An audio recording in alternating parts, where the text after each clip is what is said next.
Épisode de WoW se déroulant à Memphis dans l'état du Tennessee, il est le dernier épisode de WoW avant Payback. What's up Ekachadit, c'est Jimbo, et aujourd'hui on se retrouve pour les résultats du WoW du 28 août 2023.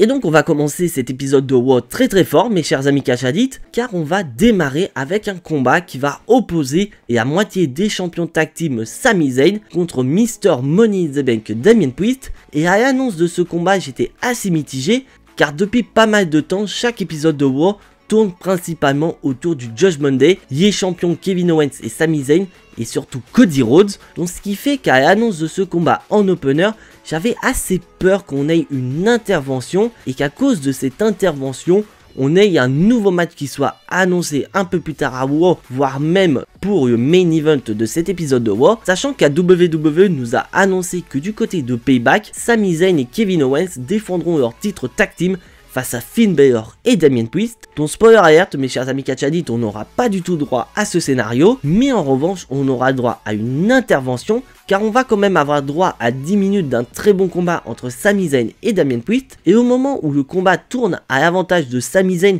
et ce dernier s'apprête à porter son Ayaba Kick pour le compte de 3, on va avoir JD McDonagh qui va intervenir et distraire Sami Zayn, et cette distraction va justement permettre à Damien Priest de retourner la situation, et Damien Priest va en finir avec Sami Zayn en portant son chokeslam pour le compte de 3. Donc grâce à une intervention de JD McDonagh, Damien Priest remporte le combat contre la moitié des champions tag team. Donc Damien Priest remporte un très bon point au vu du match de championnat du côté de Payback. Donc du côté de JD McDonagh, si ce dernier a voulu intervenir dans le but d'aider Damien Priest, ça a pour but de se faire accepter au sein du Judgment Day. Car pour rappel mes chers amis Kachadit, depuis plusieurs semaines, JD McDonagh veut faire en sorte de rejoindre le Judgment Day, donc être accepté par le Judgment Day. Donc bien que Finn Balor y est accepté, le reste du Judgment Day ne l'accepte absolument pas. Donc JD McDonagh veut vraiment faire en sorte que le reste du Judgment Day le reconnaisse et accepte donc en tant que membre du Judgment Day. Mais du côté de Damien Priest, il ne l'accepte pas et bien au contraire, il va le repousser en disant clairement qu'il n'avait pas besoin de son aide pour venir à bout de Sami Zayn. Donc il va totalement ignorer JD McDonagh, mais du côté de JD McDonagh, il est temps pour lui d'assumer les conséquences de ses actes, car on va avoir Kevin Owens qui va arriver et va donc joindre ses forces à celles de Sami Zayn dans le but de se venger de l'intervention de JD McDonagh. Donc sous les yeux d'un Damien Priest qui ne va pas du tout intervenir, on va avoir droit à un JD McDonagh qui va se faire passer un tabac par les champions tag team Kevin Owens et Sami Zayn. Et franchement je suis assez curieux d'être à Payback pour voir l'implication de JD McDonagh dans ce match de championnat entre Sami Zayn, Kevin Owens contre Finn Balor et Damien Priest. Mais je vous donne rendez-vous vendredi pour mon Jimbo No Site de Payback, où je vous détaillerai un petit peu plus ma vision par rapport à ce combat opposant Damien Priest Finn Balor contre les champions tag team Kevin Owens et Sami Zayn. Mais d'un côté ça fait très plaisir de voir Kevin Owens et Sami Zayn enfin défendre leur titre de champion lors d'un PLE. Donc après ça mes chers amis Kachadit, on va se diriger du côté des backstage avec Drew McIntyre qui tient une feuille et on se demande c'est quoi qu'il y a sur cette feuille, car Drew McIntyre fait quand même une drôle de tête. Et on va avoir dans un premier temps Akira Tozawa qui va arriver, et un Akira Tozawa qui hésite à dire ce qu'il pense par rapport à cette feuille, car il sait très bien que s'il dit quelque chose qui ne va pas plaire à Drew McIntyre n'hésitera pas à le frapper. Donc Akira Tozawa va dire sous la peur qu'il aime bien ce qu'il y a sur la feuille de Drew McIntyre, et on aimerait bien savoir ce qu'il y a sur cette fameuse feuille. Et Drew McIntyre va rapidement être rejoint par son partenaire du moment Matt Riddle, et Drew McIntyre va donc retourner cette fameuse feuille, et on va voir que cette feuille est en réalité une photo de Drew McIntyre portant un slip de combat à l'effigie de ce que porte en règle générale Matt Riddle. Et c'est vrai que c'était assez rigolo de voir une photo d'un Drew McIntyre portant un slip de combat vert fluo, sachant que d'habitude Drew McIntyre porte toujours des tenues assez sombres, et Matt Riddle va se justifier en disant que maintenant, comme ils sont une équipe, il faut qu'ils portent des tenues similaires. Donc ça ne plaît pas du tout à Drew McIntyre, il n'approuve pas cette idée de Matt Riddle. Mais par contre, quand Matt Riddle va suggérer à Drew McIntyre d'être au niveau des commentateurs pour assister au match tag team qui va opposer le New Day aux Viking Raiders. Et là, Drew McIntyre y approuve, il veut absolument voir de plus près les Viking Raiders se faire démolir par le New Day. Il est temps d'accueillir mes chers amis catch addicts, LA Knight, yeah. Et bien sûr, comme d'habitude, quand la musique d'LA Knight va retentir, le public de Memphis est chaud comme la braise, mais en réalité, mes chers amis catch addicts, ce n'est pas LA Knight, c'est The Miz déguisé en LA Knight, donc ce qui fait que le public va rapidement retourner sa veste. Donc on va avoir un public qui de base est chaud comme la braise, un public qui va huer le Miz comme pas possible. Car pour rappel, mes chers amis catch addicts, LA Knight est actuellement l'un, si ce n'est le catcheur le plus apprécié par le public. Et à chaque fois qu'on a sa musique, le public est chaud comme un braise. Donc le fait de voir The Miz imiter LA Knight, c'est clairement un moyen pour que le Miz soit détesté. Et le Miz va continuer en plageant LA Knight, en se foutant littéralement de la gueule de ce dernier, car il va imiter à plusieurs reprises LA Knight en disant ses catchphrases, en allant même jusqu'à donner des t-shirts gratuits au public. Sauf qu'au bout d'un moment, le Miz va revenir à la réalité et va redevenir The Miz, et le Miz va littéralement attaquer le public en disant que les fans sont des imbéciles. Ils suivent n'importe qui, il suffit d'avoir des catchphrases ou encore donner des t-shirts gratuits pour que le public soit à fond derrière toi. Et c'est clairement la situation qui se produit avec LA Knight selon The Miz. Et le Miz va même se mettre en avant en disant que oui, il n'y a pas besoin de tout ça pour dire qui est awesome. Il suffit juste qu'il le dise qui est awesome. Et c'est vrai qu'il est awesome The Miz. Et le Miz va revenir sur ce match qu'il va avoir du côté de Payback face à LA Knight en disant clairement que du côté de Payback, il va venir à bout de LA Knight et de montrer que le public a tort de suivre LA Knight et que ces derniers devraient suivre The Miz. Donc en soi, c'est une très belle promo de The Miz et clairement, on a beau cracher sur The Miz, clairement, le Miz est un des meilleurs à l'heure actuelle à la WWE. Il suffit qu'on lui dise, voilà, tu dois faire ça, ça, ça et ça pour vraiment faire en sorte que le public le déteste et qu'au final, le public soit à fond derrière LA Knight. Et franchement, j'attends avec impatience leur confrontation du côté de Payback. Et clairement, j'ai limite l'impression que ce match pourrait très bien être le meilleur match du côté de Payback.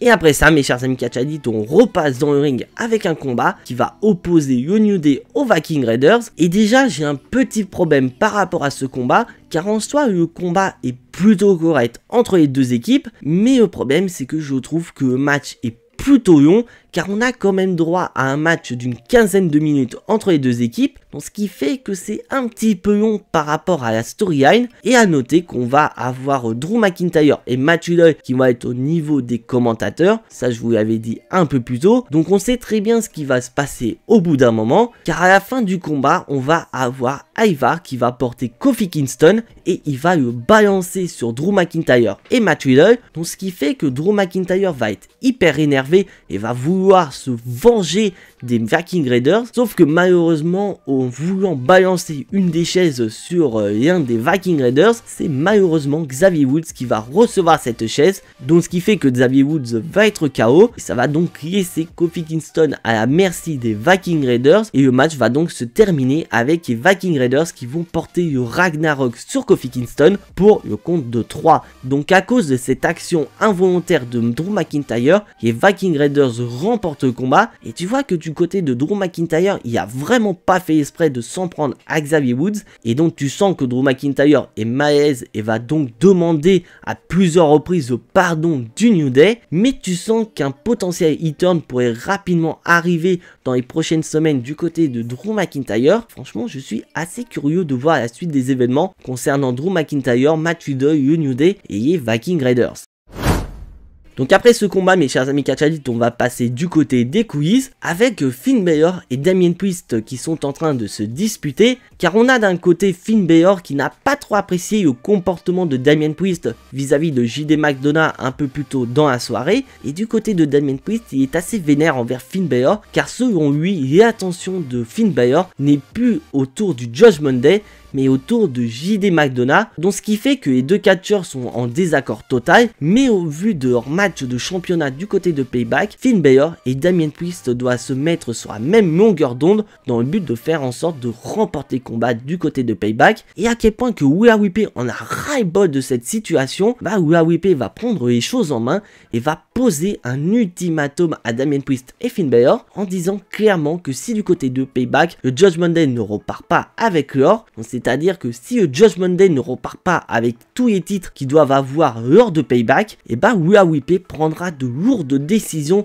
déterminant l'avenir du Judgment Day. Donc clairement, Willa Whippé est présentée comme la patronne du Judgment Day et on a littéralement ras-le-bol de la situation autour de Finn Balor et Damien Priest, et donc elle pose cet ultimatum à Damien Priest et Finn Balor, c'est-à-dire que si jamais Finn Balor et Damien Priest n'arrivent pas à s'entendre et à battre Kevin Owens et Sami Zayn, il pourrait très bien être viré du Judgment Day. Et Damien Priest et Finn Balor pourraient très bien être virés du Judgment Day. Ah là, clairement, Damien Priest et Finn Balor, il serait peut-être temps de mettre vos différends de côté dans le but de remporter le match face à Kevin Owens et Sami Zayn. On continue toujours dans les backstage et plus précisément du côté des médecins de la WWE où Kofi Kingston va être rejoint par Drew McIntyre et Matt Riddle, et un Drew McIntyre qui est toujours embarrassé par rapport à ce qui s'est passé lors du combat précédent. Malheureusement, il a lancé une chaise de manière involontaire sur Xavier Woods, dont Drew McIntyre va s'excuser auprès de Kofi Kingston en disant que c'était involontaire, ce n'était pas Xavier Woods qui visait, c'était Eric des Viking Raiders. Donc Kofi Kingston va dire que Xavier Woods certes est très bas en point, mais il faut pas s'inquiéter, il a vu pire, et il comprend que c'était totalement involontaire de la part de Drew McIntyre, et vont donc pardonner rapidement Drew McIntyre par rapport à cette attaque, mais tu sens que Drew McIntyre est assez vénère envers les Viking Raiders, et il va annoncer la couleur. Il va aller voir Adam Pearce pour que la semaine prochaine, lui et Matt Riddle affrontent les Viking Raiders, et il ira même jusqu'à proposer une stipulation qui est ni plus ni moins un tornado tag team match, car Drew McIntyre ne veut pas attendre le tag pour pouvoir casser la gueule des Viking Raiders. Et c'est donc officiel, mes chers amis catch addicts, la semaine prochaine du côté de Raw, on aura un tornado tag team match opposant les Viking Raiders contre Drew McIntyre et Matt Riddle. Et franchement, je suis assez curieux de voir ce match tag team, pas vous? On repasse dans le ring, mes chers amis catch addicts, avec Imperium, mais surtout avec un Gunther pas serein, car pour rappel, mes chers amis catch addicts, Shaq Gable a réussi l'exploit d'une vie, c'est-à-dire venir à bout du ring général, ce qui fait que Gunther a subi sa première défaite depuis qu'il est dans le roster principal, et donc Gunther va revenir sur cette défaite en se disant clairement que Shaq Gable a réalisé l'exploit d'une vie, donc ce qui fait que techniquement Gunther a perdu le match, sauf qu'en réalité Gunther n'a rien perdu puisque le combat s'est terminé par décompte à extérieur, donc Gunther est toujours le champion intercontinental et que son héritage continue, car Gunther est vraiment sur le point de venir à bout du record ultime du Honky Tonk Man en tant que champion intercontinental au règne le plus long de l'histoire. Mais en revanche, suite à cette défaite, Shaq Gable a fait quelque chose au ring général. Shaq Gable a réussi à frustrer Gunther, donc ce qui fait que Shaq Gable a l'intention de Gunther et Gunther veut absolument en finir avec Shaq Gable. Donc Gunther annonce sa couleur. La semaine prochaine du côté de Raw, il défendra une nouvelle fois son titre de champion intercontinental face à Shaq Gable. Et c'est vrai que j'ai vu beaucoup de gens sur les réseaux sociaux s'énerver par rapport à cette annonce, parce que je suis entièrement d'accord avec vous, mes chers amis catch addicts, ce match mérite d'être sur la carte de Payback. Mais faut noter une chose, mes chers amis catch addicts, Gunther est à quelques jours de battre le record suprême du Honky Tonk Man, et qu'au final le dernier payage pour permettre à Gunther de rentrer dans la légende, c'est le prochain épisode de Raw. Donc c'est assez logique que ce match de championnat soit à Raw, car Gunther doit absolument battre Shaq Gable la semaine prochaine pour être le champion intercontinental au règne le plus long de l'histoire. Et justement, en parlant de Shaq Gable, mes chers amis catch addicts, ce dernier va arriver accompagné de Otis et de Maxime Dupuis, et Shaq Gable va également revenir sur l'exploit qu'il a fait la semaine dernière, mais il va surtout parler du match la semaine prochaine en disant que cette fois-ci, il n'aura pas besoin de 10 secondes pour venir à bout de Gunther, il n'aura besoin que de 3 secondes, et que cette fois-ci, il repartira repartira de Raw avec le titre de champion intercontinental. Et on va enchaîner aussitôt avec un match qui nous avait été annoncé la semaine dernière, Chad Gable contre Ludwig Kaiser. Et clairement, mes chers amis catchadites, il s'agit pour moi de mon match préféré de cet épisode de Raw, car on a quand même droit à un excellent combat de 18 minutes entre les deux catcheurs. Et clairement, l'alchimie entre Ludwig Kaiser et Chad Gable fonctionne très bien. Et à noter, mes chers amis catchadites, que Gunther est reparti du côté des vestiaires, donc ce qui fait qu'aux abords du ring, nous avons que Otis et Giovanni Vinci. Mais à la fin du combat, Chad Gable réussit à porter sa suplex enchaînée avec le tombé sur Ludwig Kaiser. Mais on va avoir Giovanni Vinci qui va intervenir, donc ce qui fait que l'arbitre est obligé de siffler la disqualification et donner la victoire à Chad Gable. Donc ce qui fait qu'on va avoir une bagarre qui va s'enclencher entre la Alpha Academy et Imperium. Donc Otis va vouloir intervenir dans le but de sauver son pote Chad Gable, mais étant en infériorité numérique, Otis va rapidement se faire dominer par Ludwig Kaiser et Giovanni Vinci. Mais entre deux, mes chers amis catchadites, Gunther va revenir dans le ring et ce dernier va vouloir faire passer un message à Chad Gable en lui portant sa powerbomb. Mais à la surprise générale, mes chers amis catchadites, Chad Gable va réussir à contrer la powerbomb de Gunther et placer son angle lock sur le champion intercontinental. Sauf que le problème, c'est que Imperium était de dos et donc n'a pas vu que Gunther s'est fait contrer. Donc ce qui fait que quand Ludwig Kaiser et Giovanni Vinci vont se retourner, ils vont être surpris de voir leur ring général pris dans une prise de soumission. Donc ces derniers ne vont pas hésiter une seule seconde à casser la prise et à s'en prendre à Chad Gable. Sauf que cette prise de soumission va énerver Gunther et ce dernier va pousser Ludwig Kaiser et Giovanni Vinci dans le but de s'en prendre à Chad Gable et Gunther va finalement réussir à porter sa powerbomb sur Chad Gable, mais un powerbomb où tu sens clairement que Gunther est ultra énervé envers ce dernier et Gunther a donc finalement réussi à transmettre son message à Chad Gable en disant très clairement que la semaine prochaine à Raw, Chad Gable n'a aucune chance de venir à bout du ring général et que grâce à cette victoire, Gunther deviendra le champion intercontinental au règne le plus long de l'histoire de la WWE.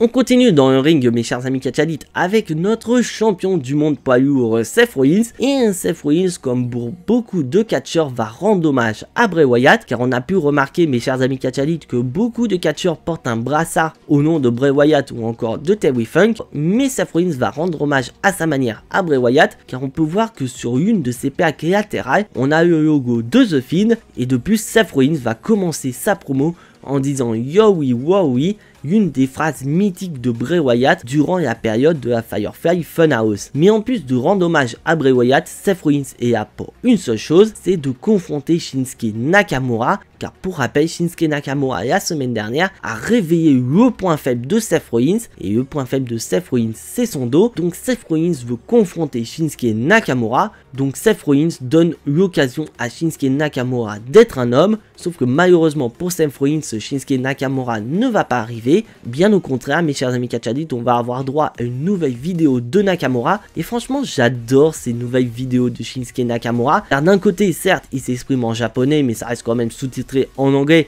Donc on comprend ce que dit Shinsuke Nakamura. Mais d'un autre côté, ces vidéos mettent en valeur Shinsuke Nakamura. Et c'est vraiment le Nakamura que je voulais voir depuis de nombreuses années à la WWE. Ça fait plaisir. Mais durant ces vidéos, Nakamura va aller droit au but. Non seulement il veut battre Seth Rollins pour devenir le nouveau champion du monde poids lourd, mais il veut tellement fracasser Seth Rollins qu'il ne pourra même plus s'occuper de sa famille et qui n'hésitera pas à fracasser le dos de Seth Rollins dans le but de faire en sorte que Seth Rollins n'ait plus aucun futur à la WWE. Et tu sens que Seth Rollins est assez énervé envers Nakamura, car vraiment Seth Rollins s'attendait à beaucoup plus de la part de Shinsuke Nakamura, et il va le dire, il dit ça y est, c'est ça le Shinsuke Nakamura qui a main eventé le Tokyo Dome, c'est le Shinsuke Nakamura qui a été l'une des grandes stars de NXT, dont Seth Rollins est ultra déçu par rapport à son challenger, et Seth Rollins va répondre aux propos de Nakamura en disant oui, c'est vrai qu'il a le dos brisé à plusieurs endroits, mais ce n'est pas ses blessures au dos qui ont empêché de devenir le champion du monde poids lourd, et d'ailleurs ce ne sont pas ces blessures qui vont le gêner pour venir à bout de Shinsuke Nakamura du côté de Payback et de repartir avec le titre de champion du monde poids lourd,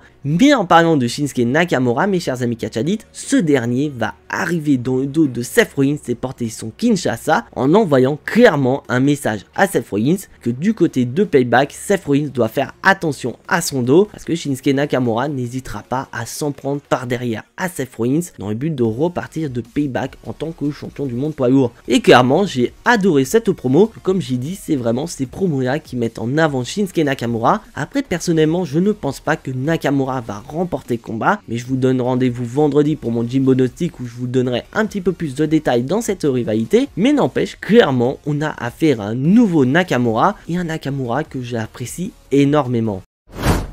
Backstage, on retrouve Kevin Owens et Sami Zayn qui sont assez énervés par rapport à ce qui se passe autour du Judgment Day et de surtout JD McDonough. Kevin Owens, tellement énervé, annonce la couleur. Ils sont allés voir Adam Pearce pour rajouter une stipulation au match de championnat prévu du côté de Payback. C'est donc officiel, mes chers amis Catch Addict, du côté de Payback. Sami Zayn et Kevin Owens défendront leur titre de champion face à Finn Balor et Damien Priest dans un Street Fight match. Il veut dire littéralement que tout peut arriver et que les interventions de JD McDonough seront totalement légales. Mais Kevin Owens et Sami Zayn, ils en ont rien à cirer. Ils veulent en finir une bonne fois pour toutes avec Judgment Day ce samedi lors de Payback. Et on repasse dans le ring, mes chers amis Catch Addict, avec un match qui va opposer Bronson Reed à Tommaso Ciampa. Et Bronson Reed n'a pas envie d'attendre le début du combat pour s'en prendre à Tommaso Ciampa. Et dans l'ensemble, nous avons un match plutôt correct entre Tommaso Ciampa et Bronson Reed. Bon, après on a déjà vu Bronson Reed et Tommaso Ciampa s'affronter ces dernières semaines du côté de Raw, mais ça reste toujours impressionnant de voir Tommaso Ciampa porter certaines prises sur Bronson Reed, sachant qu'il y a quand même une grosse différence de gabarit entre Tommaso Ciampa et Bronson Reed, et donc voir Tommaso Ciampa porter Bronson Reed reste quand même très impressionnant, et le combat va se terminer avec Tommaso Ciampa qui va porter un crucifix sur Bronson Reed pour le compte de 3. Donc Tommaso Ciampa remporte le combat et j'espère par la même occasion la rivalité pour pourquoi pas se diriger vers de nouveaux horizons et des horizons qui pourraient très bien croiser et un chemin qui pourrait croiser un certain Johnny Gargano, ce qu'on espère tous, mais parce que je pense qu'on est tous d'accord mes chers amis Catch Addict, on veut revoir cette incroyable association qu'on a connue du côté de NXT entre Tommaso Ciampa et Johnny Gargano. Il est l'heure maintenant, mes chers amis Catch Addict, d'accueillir notre championne du monde Rhea Ripley, accompagnée bien sûr de son petit Dominic Mysterio, et une Rhea Ripley qui va répondre à la vidéo qui nous avait été diffusée un peu plus tôt concernant sa rivalité avec Raquel Rodriguez, et clairement Rhea Ripley n'est pas du tout impressionnée par Raquel Rodriguez et que du côté de Payback, elle va faire ce qu'elle sait faire le mieux, c'est elle qui domine la division féminine du côté de Raw. Et justement mes chers amis Catch Addict, en parlant de Raquel Rodriguez, et bah cette dernière va arriver et va confronter Rhea Ripley, on va donc avoir une collision entre les deux catcheuses et une première confrontation qui va tourner à l'avantage de Raquel Rodriguez, et on va voir que Dominic Mysterio va faire en sorte de distraire l'attention de Raquel Rodriguez de sorte à ce que Rhea Ripley puisse en tirer profit et reprendre l'avantage sur sa challengeuse, sauf que ça va pas du tout marcher mes chers amis Catch Addict, parce que Raquel Rodriguez va rapidement retourner la situation et Raquel Rodriguez donc envoie un message très fort à la championne, c'est que si elle ne fait pas attention du côté de Payback, et bah la situation pourrait très bien se retourner contre elle et Raquel Rodriguez pourrait très bien remporter le combat et repartir de Payback en tant que champion du monde de la WWE. Et clairement, je pense qu'on est tous d'accord, mes chers amis Catch Addict, depuis que Rhea Ripley est championne, elle n'a jamais été en si mauvaise posture que face à Raquel Rodriguez. Et maintenant, mes chers amis Catch Addict, il est l'heure de passer au main event de cet épisode de Raw, le Fall Count Anywhere match qui va opposer Becky Lynch à Zoey Stark. Bon, clairement, mes chers amis Catch Addict, je suis assez mitigé par rapport à ce main event, parce que c'est vrai que ces dernières semaines, du côté du main event de Raw, tout tourne autour du Judgment Day, Sami Zayn, Kevin Owens et surtout Cody Rhodes. Donc voir autre chose que Judgment Day dans le main event de Raw, ça fait énormément plaisir. Sauf que cette rivalité qui tourne autour de Becky Lynch, Trish Stratus et Zoey Stark dure depuis beaucoup trop longtemps, donc ce qui fait qu'on a un petit peu de mal à se lancer dans le combat, parce que clairement le match est un match handicap pour Becky Lynch, que pour rappel les Fall Count Anywhere match ce sont des matchs sans disqualification, donc c'est pas du tout étonnant de voir Trish Stratus profiter de la situation pour intervenir à de nombreuses reprises pour mettre des bâtons dans les roues de Becky Lynch. Et d'ailleurs concernant les interventions de Trish Stratus, il va y avoir un moment où Trish Stratus va se louper, car de manière involontaire, elle va balancer une chaise sur le visage de Zoey Stark, mais Zoey Stark elle se retient de s'énerver car elle voit que Trish Stratus n'a pas fait exprès, mais vous allez voir que l'expression sans faire exprès, et ça va revenir dans le combat. Parce que clairement, on a quand même droit à un très bon Fall Count Anywhere match entre Becky Lynch et Zoey Stark. Bien que dans l'ensemble, comme je l'ai dit, c'est un match handicap pour Becky Lynch. Et la stipulation va être très bien utilisée parce que les deux catcheuses ne vont pas hésiter une seule seconde à utiliser des armes et elles feront même le tomber à l'extérieur du ring, donc ce qui fait que la stipulation est très bien utilisée. Bon, bien sûr, il va y avoir un moment où Trish Stratus ira même jusqu'à se sacrifier pour venir à bout de Becky Lynch, car elle va porter un bulldog la faisant passer à travers une table, sauf que ça ne marche pas, Becky Lynch est toujours dans le combat, et là on va passer au tournant du match, car à un moment donné, Becky Lynch va réussir à retourner la situation et à réussir à s'occuper à la fois de Trish Stratus et de Zoey Stark, mais à un moment donné, Zoey Stark, en voulant porter un coup de poing sur Becky Lynch, elle va malheureusement frapper Trish Stratus, ce qui fait que Trish Stratus va passer à travers une table et ça va laisser aussi bien Becky Lynch et Zoey Stark totalement sans voix, mais surtout que du côté de Trish Stratus, elle vient non seulement de gaffer, mais c'est surtout qu'elle vient de perdre son avantage numérique sur Becky Lynch. Et Becky Lynch, au contraire, elle y voit une opportunité et elle ne va pas hésiter une seule seconde à porter son Mandible Slam sur Zoey Stark, la faisant passer à travers une table pour le compte de 3. Donc malgré sa situation d'infériorité numérique, Becky Lynch parvient à remporter le combat et ainsi remporte aussi l'ascendant psychologique sur Trish Stratus. Et là on va passer sur ce moment que j'ai kiffé pour terminer cet épisode de Raw. Car je ne vous l'ai pas dit mes chers amis Catch Addict, mais au même titre que le dernier épisode de SmackDown, cet épisode de Raw est un épisode qui rend hommage à Terry Funk, mais surtout à Bray Wyatt. Donc on a eu droit à des vidéos qui retracent la carrière de Terry Funk et de Bray Wyatt. Et comme je l'ai dit précédemment, il y a beaucoup de catcheurs qui ont porté un brassard noir au nom de Terry Funk et de Bray Wyatt. Donc Becky Lynch ne fait pas exception à la règle, elle porte ce fameux brassard. Et Becky Lynch va terminer cet épisode de Raw en levant le brassard au nom de Bray Wyatt. Et vous allez voir que Becky Lynch ne va pas réussir à contenir ses émotions. Et cette dernière va finir par pleurer. Et d'un côté, je peux entièrement comprendre la réaction de Becky Lynch, car je ne vous cache pas que la disparition de Bray Wyatt était un énorme coup dur pour le monde du catch, parce qu'on a pu le voir du côté de la AEW, il y a eu des hommages rendus à Bray Wyatt, donc ce qui montre que ce décès de Bray Wyatt a quand même marqué le monde du catch. Et bien que ça fait pratiquement une semaine qu'on a appris la disparition de Bray Wyatt, je pense qu'il va falloir beaucoup plus de temps pour se remettre de cette disparition de Bray Wyatt. Et c'est sur cet ultime hommage de Becky Lynch à Bray Wyatt que se termine cet épisode de Raw. Si bien sûr vous appréciez ce que je fais, n'hésitez absolument pas à lâcher votre plus gros pouce bleu qui fait plaisir à la chaîne. Et bien sûr, si vous n'êtes pas encore abonné à cette chaîne, n'hésitez pas à cliquer sur le bouton abonner, c'est entièrement gratuit et ça fait plaisir.